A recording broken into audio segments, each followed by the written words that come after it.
Welcome to Conspiracy Deconstructed. We're not here to just, repeat wild rumors about secret military tech. We actually dig into the documents, the history, to see how close did reality actually get to some of these bizarre ideas.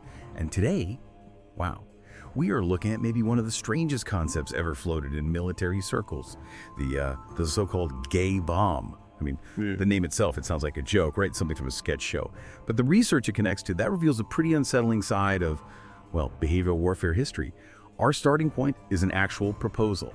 It apparently came out of the U.S. Air Force's Wright Laboratory in Ohio, and the idea was bold, to say the least. Develop a non-lethal bomb dropped from the air, filled with powerful synthetic pheromones, designed to spread over enemy soldiers. The goal, and this is the part that sounds completely nuts, make the soldiers sexually irresistible to each other, basically cause mass incapacitation through distraction, total disruption of unit cohesion because they're too busy, with primal urges to fight. Yeah, and our job today is really to get past that initial shock, that headline. We need to look at the real history that even allowed someone to propose something like this.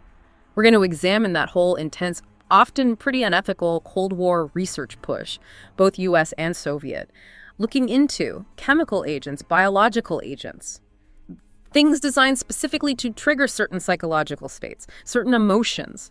Because the idea of weaponizing behavior modification, even if this specific gay bomb was, totally unworkable or never seriously pursued, that core concept is disturbingly real. And that's the reality we need to unpack for you. Okay, right. So let's tackle that core concept head on.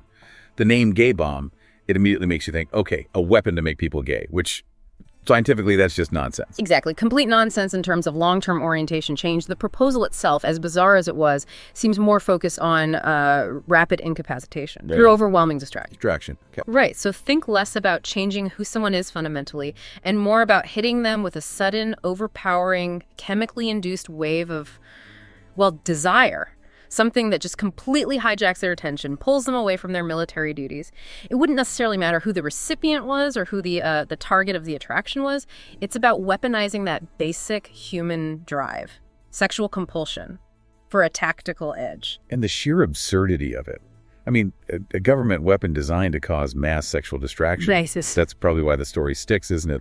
The source is mentioned, you hear it, and your first reaction is just disbelief. Maybe you laugh. Right. It's easy to dismiss it as just a joke, a crazy footnote. But if you do that, you risk ignoring what it actually represents.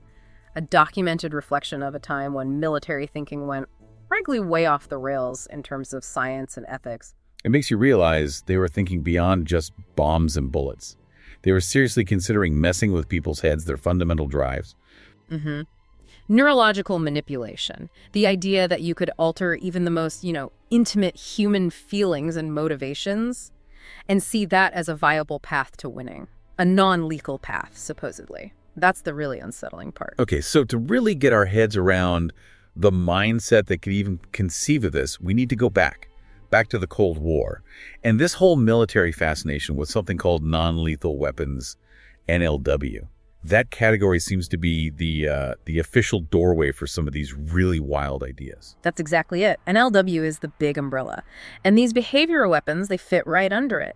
The official DoD definition, this was from '96, defines them as weapons explicitly designed and primarily employed so as to incapacitate personnel or material while minimizing fatalities, permanent injury to personnel, and undesired damage to property and the environment. Incapacitate, not destroy. That's the key phrase. That's the operational concept, yes. Incapacitation. But hang on, if the goal is really minimizing permanent injury, doesn't using unpredictable chemical agents kind of blow that up right from the start? Yeah. Ethically speaking. Well, that's the core tension, isn't it? The central problem with the whole NLW concept, especially when you get into chemicals. The initial aim sounds, almost humane compared to traditional weapons. But researchers figured out pretty quickly that to get the desired effect, the incapacitation, they often had to target the most complex thing we have, the brain. Neil Davison, he's a key researcher in this area, he pointed out back in 2009 that the military interest in NLW was always expected to go beyond just non-lethal. Beyond non-lethal? Into what? Into behavioral effects, controlling or altering behavior. And that's where we hit the idea of neuroweapons. Things specifically targeting the central nervous system, affecting mental state, thinking ability, and crucially inducing predictable behavior you could exploit. Predictable behavior. Exactly. And biochemical approaches. They were seen early on as the, quote, most promising approach for developing these neuroweapons. So NLW isn't just like sticky foam or loud noises. Yeah. It explicitly includes weapons designed to mess with your mind. And if NLW opens that door, where did this whole terrifying idea of controlling minds really start? We have to go back further, right, to that Cold War obsession, mind control. Precisely, that's the bedrock. The foundation for even thinking about weaponized psychoactive drugs was laid right after World War II.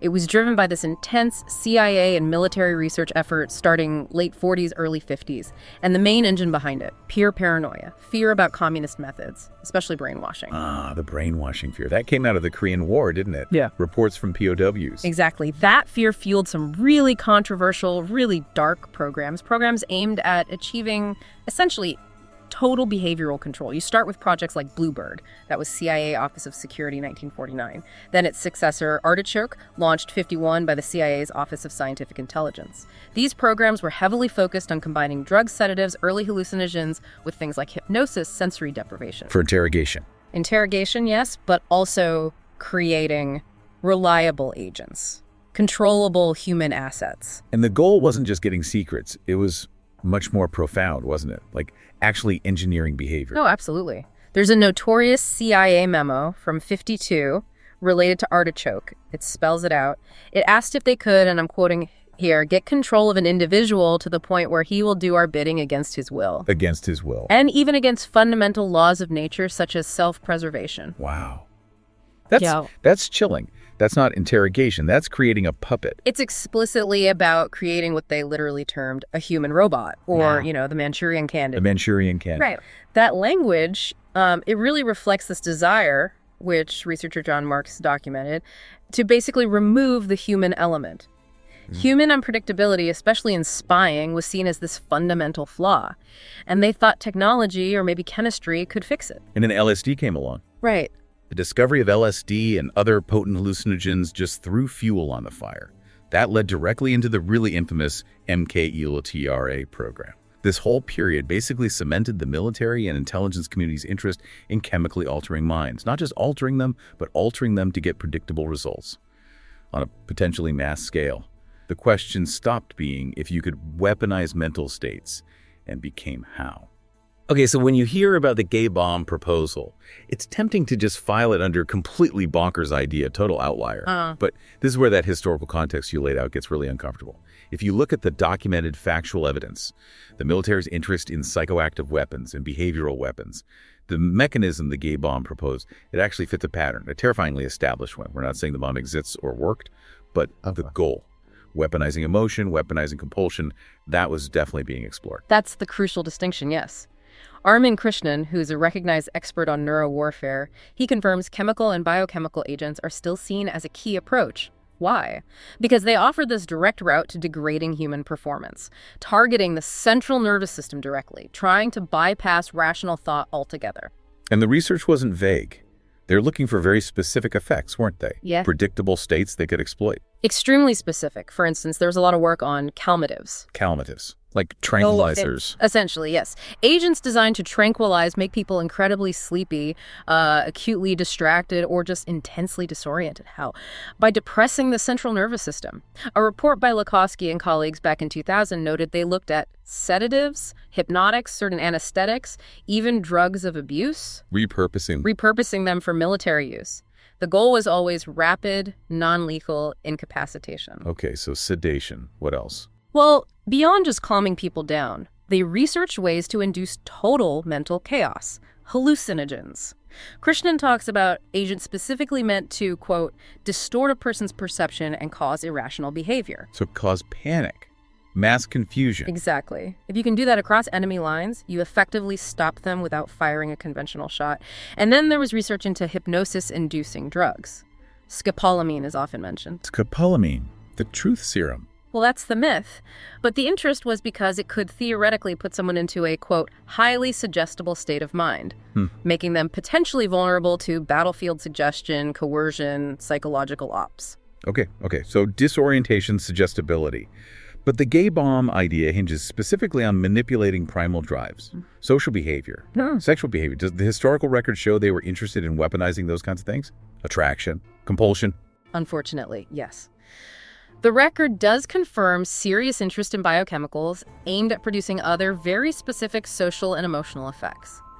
So, if the gay bomb idea relied on a pheromone, which is a type of bioregulator, we have to note that similar compounds were being actively studied. Like what? Like the neurohormone oxytocin. Oxytocin. The love hormone. Often called that, yes.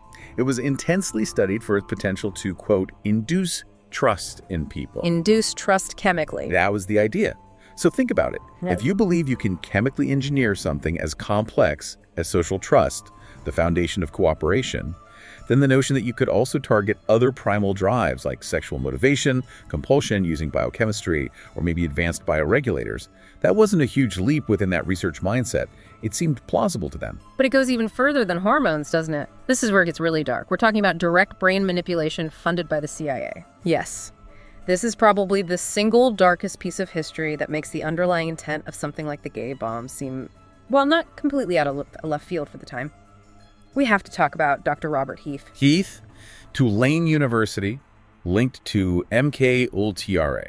A highly controversial figure, yes. Sources strongly suggest he was a witting collaborator in CIA mind control work, possibly MK Ultra. His specialty was invasive brain research. We're talking deep brain implants. Electrodes. How invasive are we talking? Reports say sometimes up to 125 electrodes in a single patient's brain. Wow. And he wasn't just monitoring, he was stimulating, specifically targeting pleasure centers. And the results, immediate, profound. He could literally trigger orgastic sensations. He could shift moods instantly. He could generate sexual motivation not through drugs, not suggestion, but as one neuroscientist put it, by the push of a button. Push button sexual motivation. That's the implications for behavioral control are immense. Staggering. And there's one specific case documented by Heath that directly connects this research to manipulating sexuality itself. It's deeply disturbing. Tell me about it. Okay. According to research detailed by C. Ross in 2007, Heath worked with a 19-year-old male psychiatric patient. He implanted electrodes, and the stated goal in the records was an attempt to cure the young man's homosexuality. Oh, no. Yeah. Heath used electrical stimulation, targeting the pleasure centers. But he timed the stimulation to happen while the patient was shown heterosexual pornography. He was trying to electronically force an orgasm and create an association with those images, trying to rewire his orientation through direct brain intervention. That is horrific. And this research, it had connections back to the CIA, to the same institutions looking into mind control and NLW. The funding trails and associations strongly suggest that, yes, it shows an undeniable link. Military and intelligence-associated science was, at one point, actively trying to manipulate sexual behavior, maybe even orientation, using direct neurological intervention. So the specific goal of controlling sexual response, it was demonstrably on the table, which is what gives the whole gay bomb concept, as absurd as the delivery mechanism sounds, its disturbing historical weight. It wasn't that far conceptually from what was being researched invasively. So the basic idea, weaponizing internal states, primal drives, using targeted intervention, whether it's chemical or electrical, that's historically grounded. It fits that awful CIA goal of controlling behavior even against fundamental laws of nature. It does. The intent seems validated by these darker chapters of research. Okay, so if the intent was there, and the mechanism manipulating sexual compulsion was at least being explored invasively, why didn't the gay bomb ever get off the drawing board? Why don't we see these kinds of biobehavioral weapons on the battlefield today? This is where we need to shift, right? From the disturbing plausibility of the idea to the cold, hard reality of trying to actually deploy something like that. Exactly, because that's where the whole concept completely falls apart. And it's not just politics or ethics. No, I mean, those are massive issues, obviously. But the biggest hurdle, the absolute showstopper, is a scientific one. It's the unpredictability problem. And that problem is completely dominated by something called the dose-response dilemma. Dose-response dilemma. Okay. This is what killed the main psychoactive chemical the U.S. military actually did develop and stockpile. BZ, right? You mentioned that. It was meant for Vietnam. But they declared it obsolete pretty quickly by 76. Why? BZ, its chemical name is 3-quinculidinyl benzylate. It's an anticholinergic deliriant designed to cause confusion, memory loss, incoordination, incapacitate people. Sounds effective on paper. On paper, maybe. In reality. It was abandoned because it was wildly unpredictable, tactically useless. The effects varied dramatically from person to person. Why? Because BZ messes with 5 different subtypes of muscarinic acetylcholine receptors in the brain. And these receptors, they regulate totally different things. Memory, arousal, muscle control. It's a complex system. So hitting all 5 at once is like rolling the dice on what symptoms you get. Precisely. You get a completely random, unpredictable mix of effects in any group of soldiers. Total chaos, but not predictable chaos. And for a military commander, unpredictable means failure. Pearson's analysis from 2006 pointed out other flaws too. BZ could take up to 8 hours to fully take effect. 8 hours, the battle would be over. Right. Enemy troops would likely scatter, or the effects would wear off partially before they even fully kicked in. Plus, deploying it created a visible cloud. So much for surprise. And the final nail in the coffin. While it was meant to be non-lethal, it wasn't. It still had a significant risk of death or permanent injury because you're messing profoundly with the central nervous system in an uncontrolled way. Which brings us back to that dose-response dilemma. Yeah. Explain how that specifically makes something like the proposed pheromone gay bomb impossible to use safely. Okay, think about it like this. You're trying to deliver a chemical agent over an area. You need a dose strong enough to have a profound psychological effect on almost everyone there. But any chemical potent enough to do that reliably across a population? Well, it's also, and this is Pearson's point again, certain to be able to cause death in large dose. So the effective dose is too close to the lethal dose. Way too close. Especially in a real-world combat situation. You just cannot control how much each individual soldier receives. Think about all the variables. How close are they to the burst point? What's the wind doing? What kind of clothing or gear are they wearing? What's their individual metabolism like? Any pre-existing conditions? It's impossible to manage. Completely impossible. So one soldier might get a tiny whiff and feel nothing. The soldier next to him might get a concentrated pocket of the agent due to air currents and receive a lethal dose. It utterly fails the non-lethal promise. You get some people unaffected, some suffering lethal effects, some maybe getting permanent brain damage. It's uncontrollable. So if you actually drop this hypothetical gay bomb, forget a battlefield full of distracted soldiers, you'd get, random chaos. Some immune, some fighting it, and tragically some potentially dying from an overdose of pheromones. Or whatever the active agent was. The lethality risk is the killer app, ironically. It's just too high for any weapon claiming to be non-lethal, and we don't have to speculate. We have a modern, real-world tragedy that illustrates this perfectly. The Moscow theater siege in 2002. Right, the Dubrovka theater. Yeah. Russian forces used some kind of gas to end the siege. I remember it being reported as, successful in ending the standoff. Tactically, it did end the siege. The Chechen militants holding hundreds of hostages were incapacitated. But the human cost was absolutely horrific. The gas used was later identified as a derivative of fentanyl, a very powerful opioid. Fentanyl, okay. So yes, the terrorists were knocked out. But the gas also killed 127 of the hostages, out of about 850 people inside. 127 dead. That's what percentage is that? It's roughly a 16% lethality rate, 16% from a supposedly non-lethal agent. 16%. David Fidler, analyzing this back in 2005, made a really chilling comparison. He said this non-lethal gas killed hostages at more than twice the percentage rate of people exposed to actual lethal chemical weapons, like mustard gas, during all of World War I. That's unbelievable. It just brutally demonstrates how incredibly difficult, maybe impossible it is, to safely deploy potent, incapacitating agents in any kind of volume, especially in complex environments like buildings, let alone an open battlefield.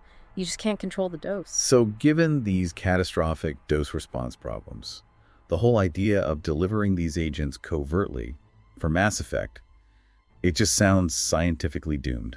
Military researchers themselves classify it as technologically very difficult for mass deployment. That's the official assessment. For a behavioral agent to work the way they'd want it, to effective and safe, it needs this perfect combination of traits. It has to be super potent, work really fast, wear off quickly, have a huge safety margin between effective dose and harmful dose, be stable enough to deliver, and you have to be able to disperse it covertly in just the right amounts.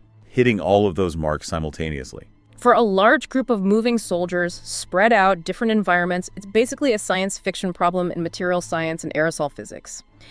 Even if you could engineer incredibly advanced biochemicals, maybe bioregulators, super potent pheromones like the gay bomb needed, controlling their spread, how they react to weather, how quickly they break down, it makes non-lethal biological agents maybe even more problematic than chemical ones for targeting and control.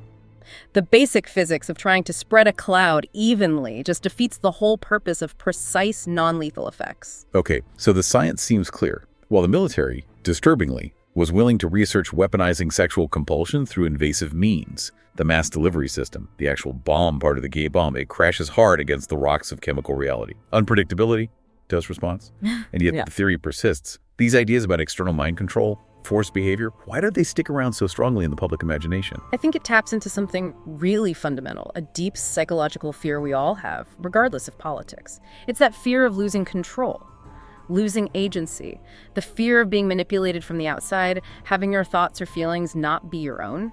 And that fear isn't totally baseless, given the history we've discussed. Exactly. We know governments were actively chasing this. We talked about the US programs, but the Soviets were apparently looking into using electromagnetic fields to mess with brains too. It was a global obsession in some circles. When the stated goal, coming from the CIA itself, is to remove human unpredictability, well, the idea of secret, total control becomes this kind of persistent cultural nightmare. It feels plausible because someone wanted it to be possible. And the secrecy doesn't help. Oh, the secrecy is fuel on the fire. It reinforces the stickiness massively. History is just littered with examples of unethical human experiments, things we only know about because someone blew the whistle years later or Congress investigated. Think about MK Ultra. We know the CIA director at the time, Richard Helms, specifically ordered most of those documents destroyed in 1973. Destroyed? Why? Strategically, just before major congressional investigations into CIA abuses were about to ramp up, the sources confirm Helms made a conscious decision to hide the agency's relationships with its researchers. People like Dr. Heath, perhaps, keep those connections buried. So they deliberately created gaps in the historical record. Deliberately! And that act of destroying documents, it leaves the official history very incomplete, as one report from those hearings noted. When the government intentionally hides parts of its past, it creates this vacuum.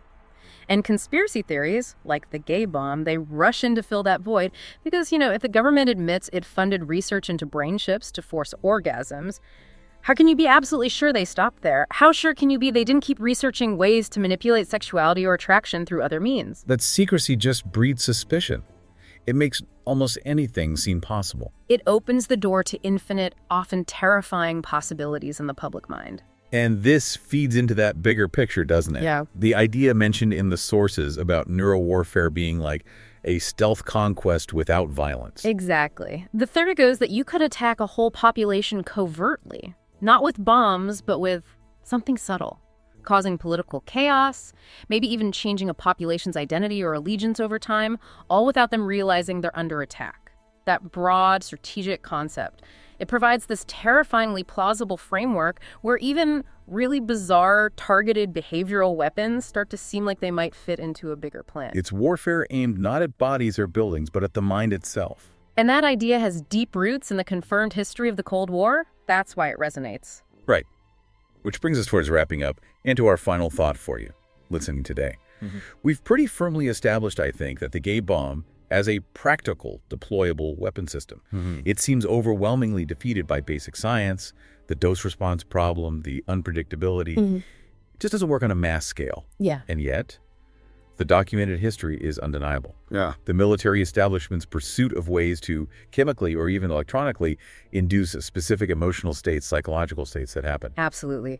They looked into inducing trust with oxytocin, sedation with calmatives, hypnosis with scopolamine, and most disturbingly, manipulating sexual compulsion via direct brain implants. That research is part of the record. So given that history, given that the U.S. military complex back in the Cold War sponsored research that involved trying to change sexual orientation with brain stimulation and studied chemicals to make people trust each other, and the explicit goal was controlling behavior, even against fundamental drives. Where do we draw the line today? That's the real question. What legal guardrails, what ethical boundaries do you believe are absolutely essential right now to protect what one of our sources calls the fundamental human right for mental self-determination? Especially as technology keeps getting more sophisticated. How do we protect our own minds from future manipulation? That's the question that really sticks with you, long after the sort of dark humor of the gay bomb idea fades away. Something for you to think about. Thank you for joining us on Conspiracy Deconstructed.